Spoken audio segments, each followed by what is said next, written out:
Leave this place. Surge, a moonlit night for all.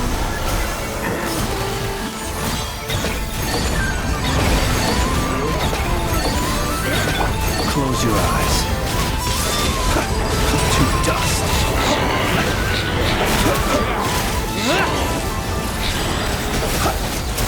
Observe. Forest? A new moon rises. For the everlasting forest. Stay your head. Close your eyes. Be silent.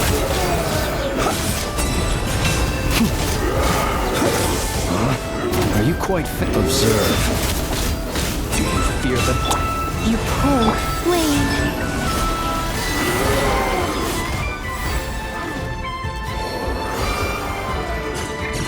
Close your eyes.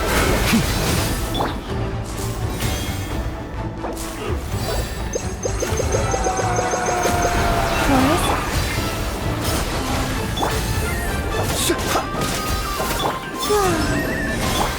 Fly the frost moon gold. Be silent. Close your eyes. Do you fear the dark? From me.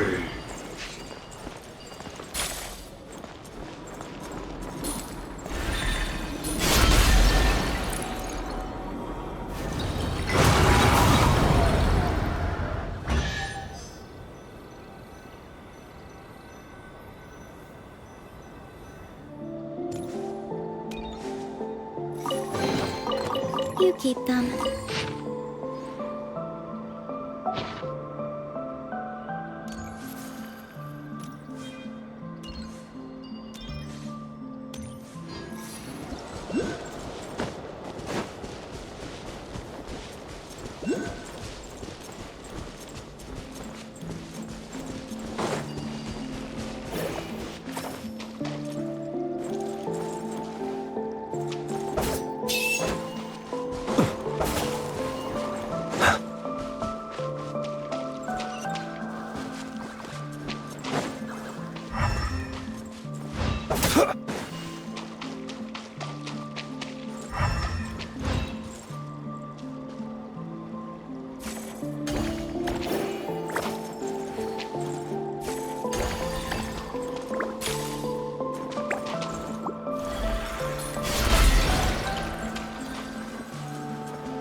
The night cometh. Close your eyes.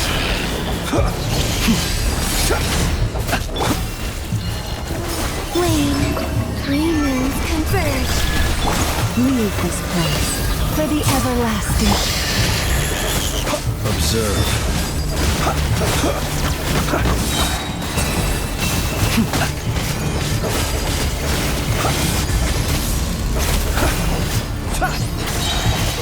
To dust. Close your eyes. Be silent. I'll protect us. Branch into salt. A moonlit night for all. With one heart, we pray.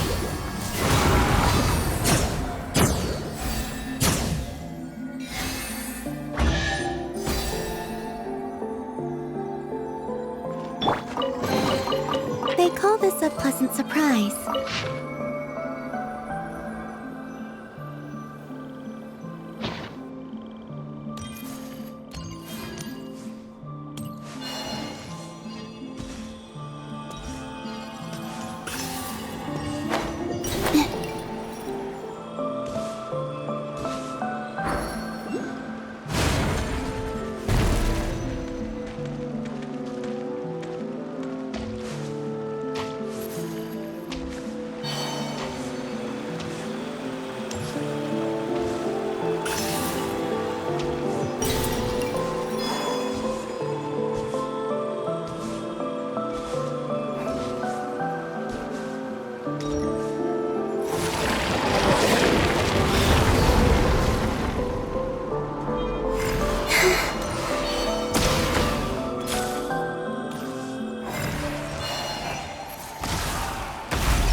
keep them. I no longer need offerings.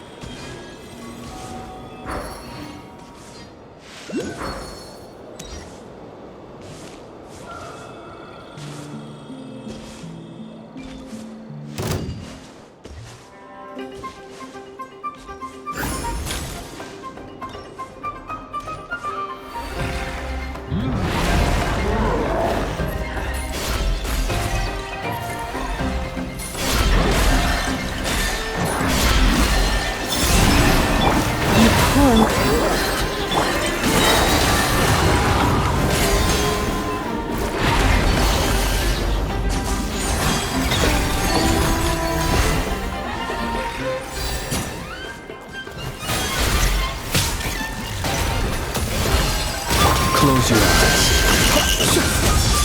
Night falls. Be silent. Night falls. Forest, protect. Surge. Close your eyes.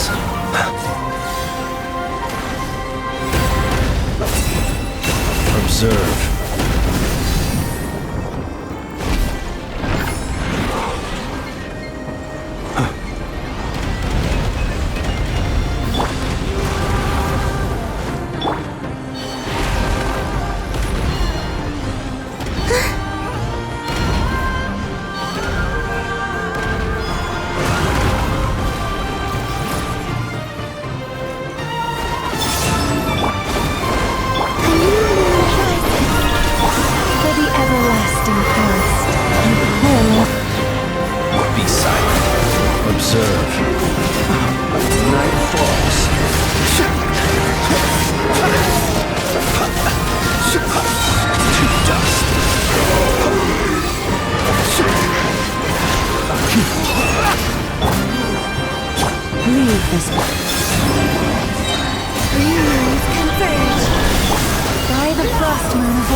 Steady now. Night falls. A moonlit night for all.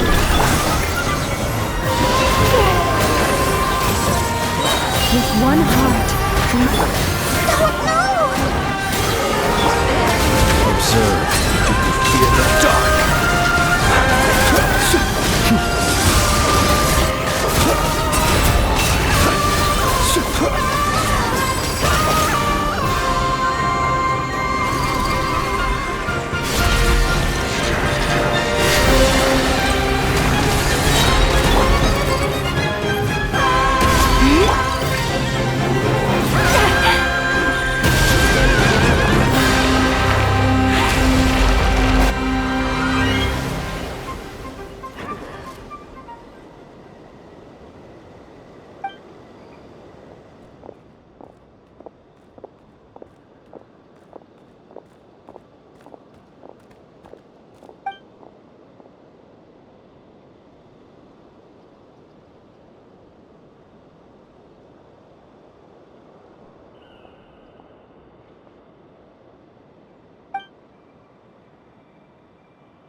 world wishes you well.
Protect us. Surge. Observe.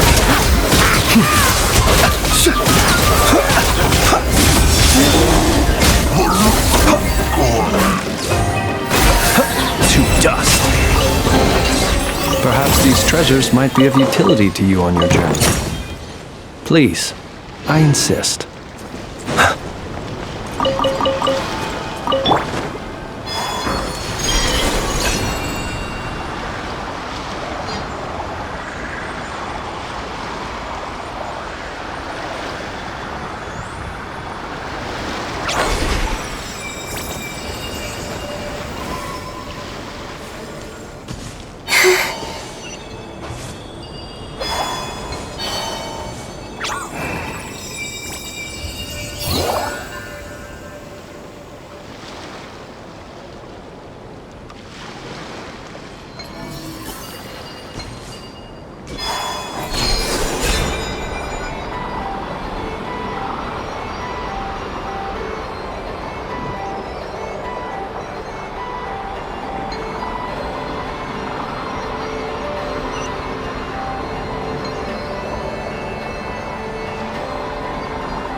Did they run from home too?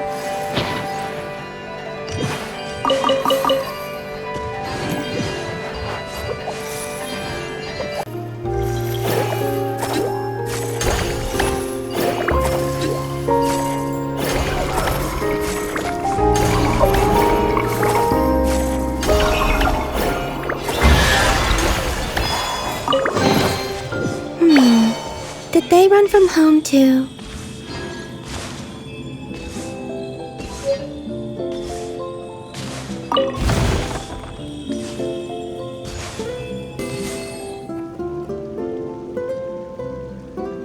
A long, long time ago, there was a young woman who ran away from home. After spending the last of her mora, she trod through the cold of winter, shivering in her threadbare clothes. Suddenly, the young woman found herself stepping out onto thin air, and she fell through into a strange place. But before she could react, a voice rang out from somewhere in the distance. This is the secret home of Nicola Coco, the great mage everlasting. O destitute one, tell me your heart's greatest wish, and with my guidance, you shall attain it. Whoa! That was a strange voice. Nicola Coco. Who's that again? Do we know her?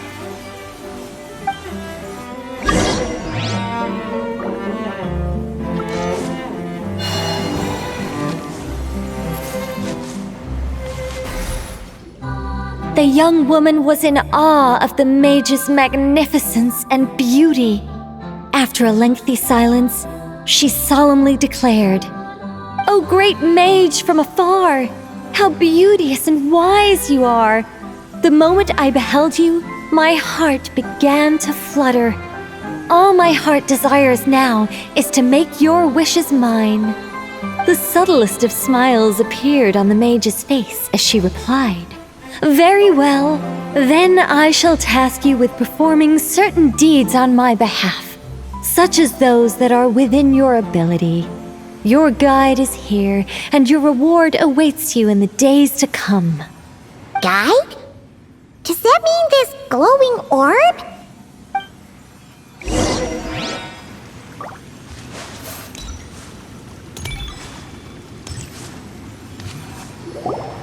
"Secret home," said the young wanderer, with a look of confusion on their face.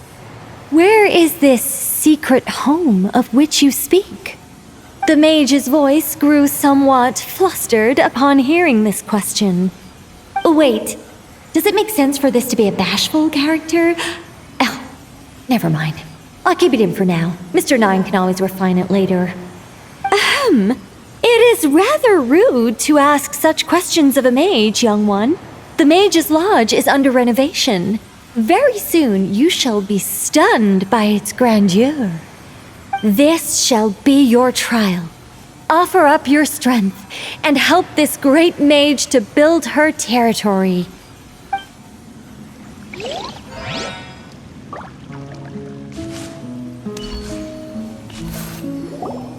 As the young woman continued forth, she noticed many exquisite statues dotting the mage's territory. "What are these?" she asked, puzzled. "These are all those who opposed me. They underestimated the power of a mage, and thus were turned to stone." I quite like that. A spur-of-the-moment addition, but dare I say it was a good one. A mage ought to be a powerful and dangerous figure. Danger lends a certain mystique, and without mystique, the world would be a very dim place. But turning people to stone at the drop of a hat? Is that too over the top? And no one wants to be around someone that capricious. Okay, I think I'll dial it back and turn it into more of a vague warning. Upon hearing this, the youngster broke into a cold sweat. But then, the mage's laughter broke the silence. Did you fall for it? I was merely joking. These statues are just my way of capturing a certain moment in time. Anyway, statues. That's what I need your help with. The mage's lodge is feeling a little empty, and I should like to fill the space with some more adorable companions.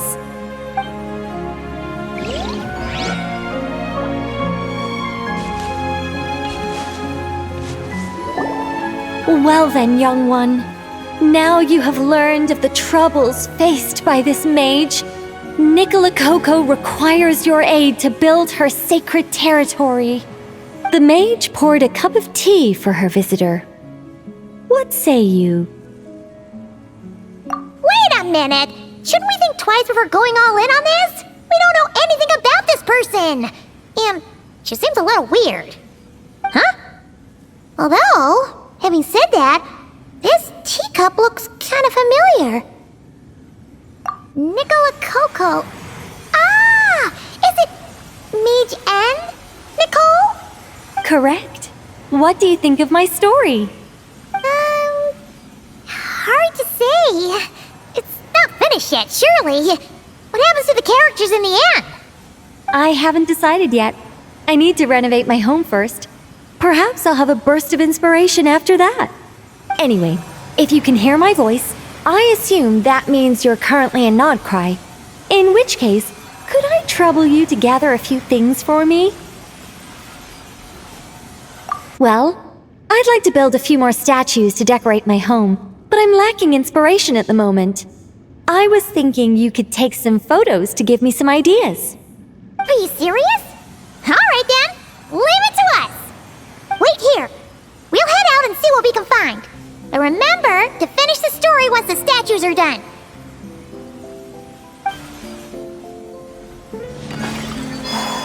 Hey, look over there! Are those finches? Oh, they look pretty lively, don't they? Seems like a good first photo.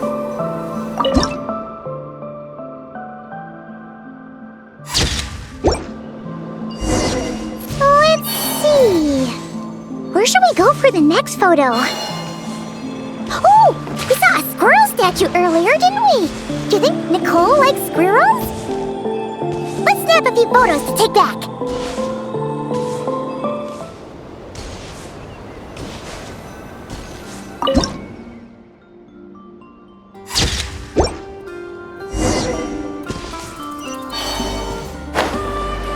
Is that a mandragora? Paimon thinks that would make a pretty fun statue.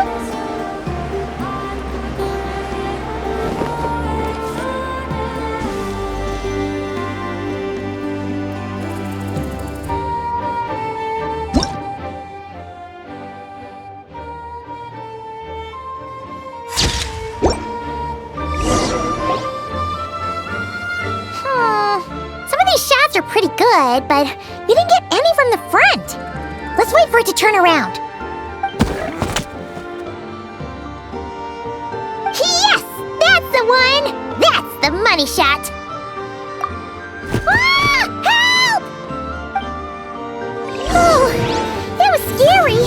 Paimon wasn't expecting it to jump us like that. Go on, Traveler. You got this!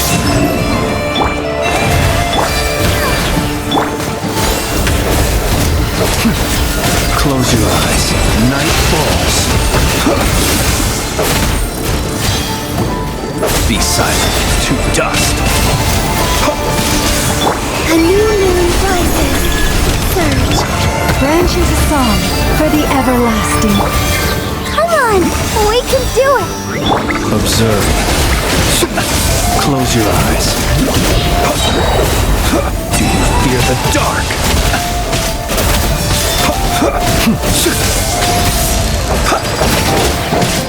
To dust. You poor lost lamb, by the frost. I'll protect us. Observe. Close your eyes.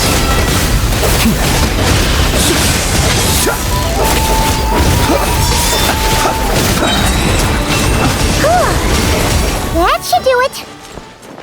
Paimon's kept all the pictures safe. Let's go back to see Nicole.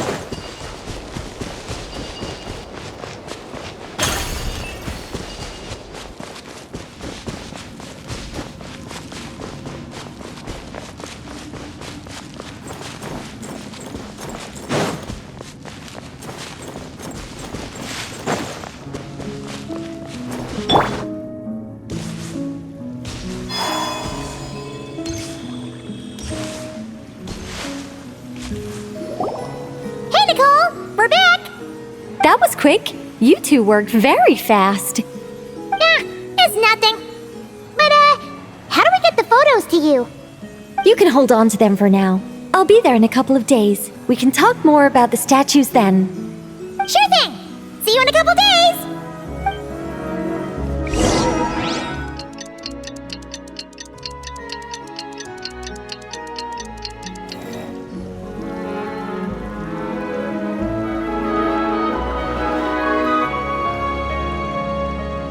Just who I wanted to see.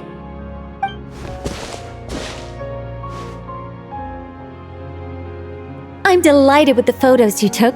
Excellent source material. Now, I have all the carving tools ready to go. Would you like to try it together? Carving tools? You mean these blocks? That's right. The statues are inside the stones. All we need to do is remove any excess material. To make things a little easier for you, I've provided a guide on how the carving process works. Allow me to demonstrate. First, we make some big, bold cuts to carve out the general shape.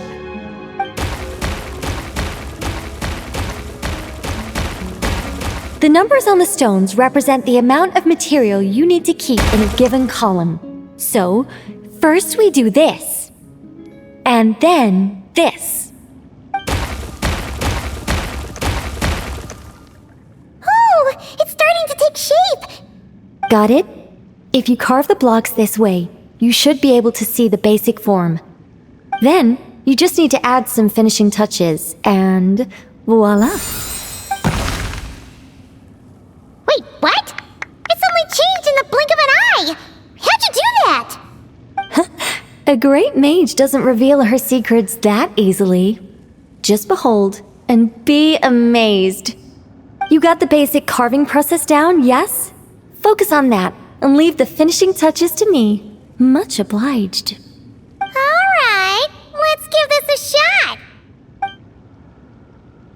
What the? This is way more difficult than the one you walked us through.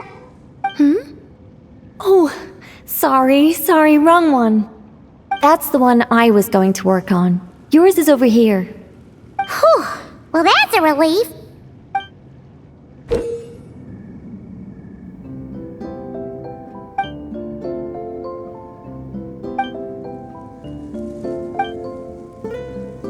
Let's go! Do you still remember Nicole's process? The numbers represent the amount that we need to keep per column. So, if the number is 0, that means we gotta remove the whole thing. And if it says 3, that means we just mark the whole thing as keep, right?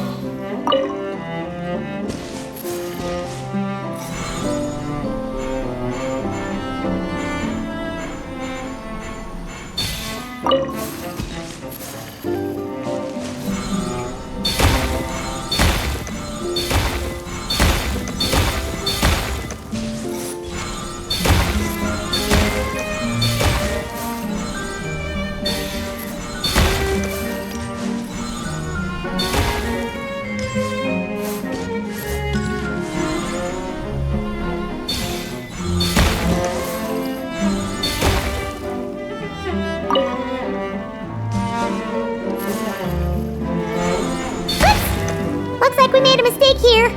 Reset and try again.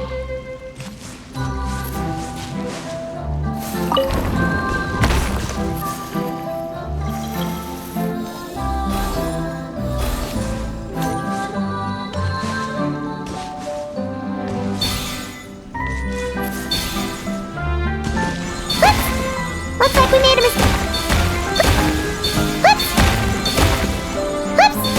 Looks like we made a mistake here. Reset and Looks like we made a mistake here. Reset and try again.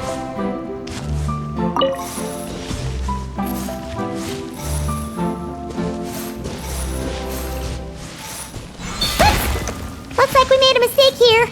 Reset and try again.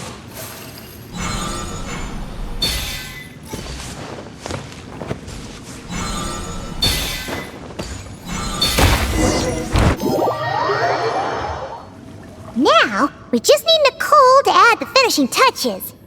You got rid of all the extraneous stone, yes? Let me take a look.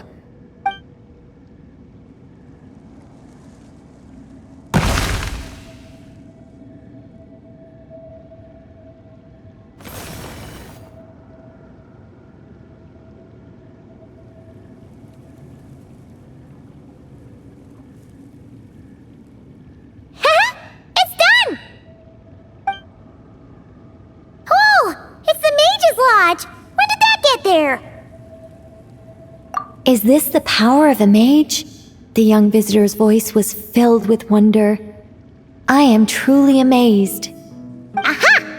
Finally, the story continues. So, what happened to the mage and her young visitor? They lived happily ever after. The end. Huh?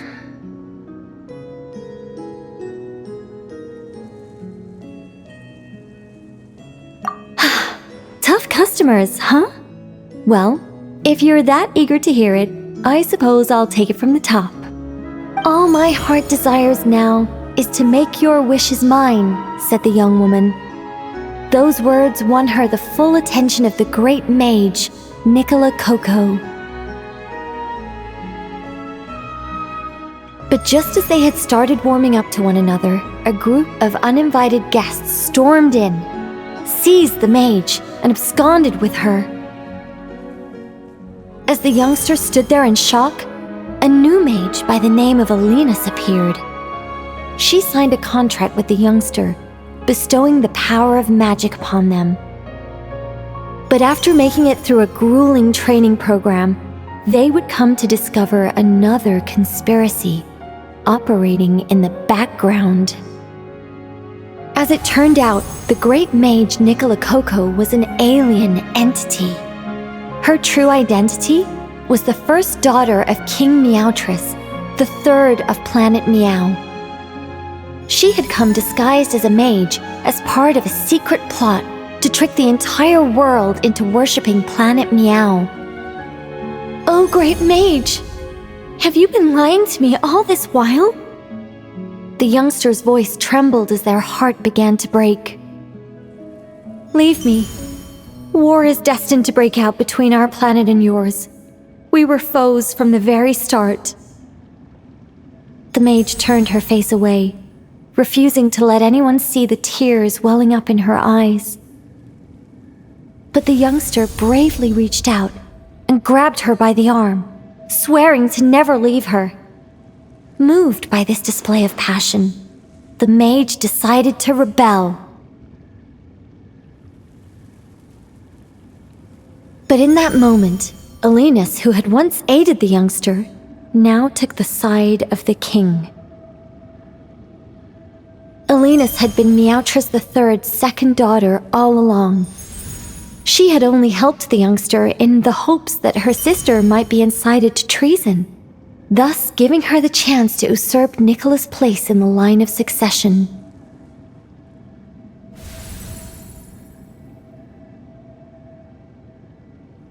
Anyway, that's the gist of it. In the end, the youngster, who by this point had turned into a cat, worked with the mage to successfully foil the king's plot. Then, they returned to the mage's lodge together and lived happily ever after in peace and quiet. The end. That was amazing! This story has everything! True love, rebellion against injustice. That can't be helped. All creations escape the controlling grasp of their creator eventually. We angels are a case in point. Once, we were tasked with guiding human beings, but because some of us chose a different path, our entire race was punished. If even the heavenly principles can't fully control their own creations, what chance do I stand? Fate is always ineffable, and yet, I still hope I can guide those I meet towards a happy ending to their tale. That applies to characters in my stories as well. Anyway, the story's over now, and I'm running a little low on energy. Next time I've got a good story to tell, I'll share it with you, alright?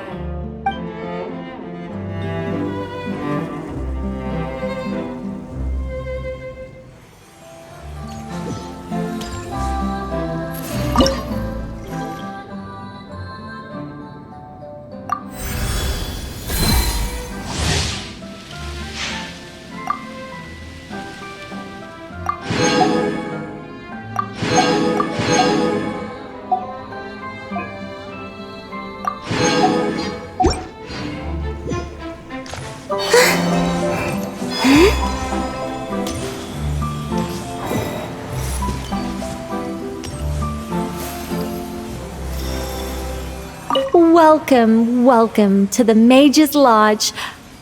Oh, wait. It's just you two? I'm not in Nodcry at the moment. I'm actually in Sumeru watching a Rishbalin tiger baring its teeth at me. There's tea on the table though. Help yourselves. O ye of little faith. Rest assured that a mage's teapot will only ever be filled with freshly brewed tea. Sorry, gotta go. It's charging right at me. What a brave little kitty.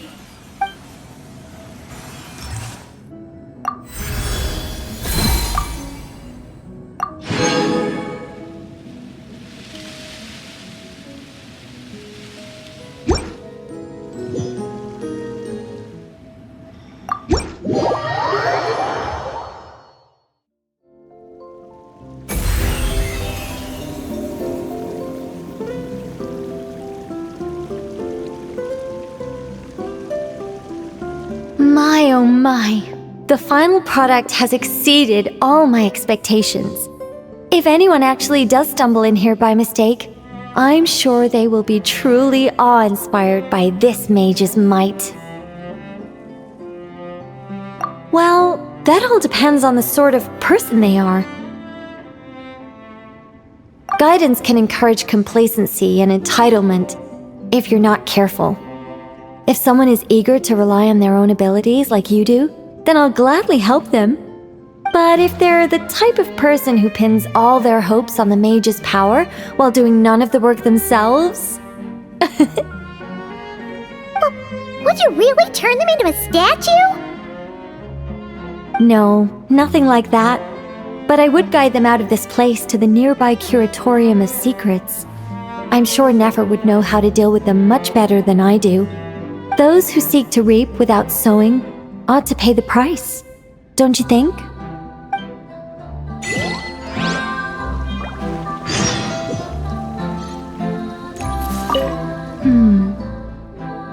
The past, as everyone knows, well, actually, hardly anyone knows. Anyway, when the angels were destroyed, they had to sacrifice either their preferred form or their power. I chose to keep both. But from another point of view, you could say I lost both. I remain human enough in appearance, but I will always be fundamentally different. For instance, what human could exist for thousands of years without going at least a little mad? Not to mention dying. Meanwhile, I've lived so long that I can't help but miss the way things used to be once in a while. Not exactly. I led a pretty boring life back then, especially compared to now. But I did have a lot of friends around. It was a lively time. If I had to pinpoint what I'm nostalgic for, it's not any one friend in particular, nor is it the time I spent as an angel. Rather, I simply miss the race of angels as a whole.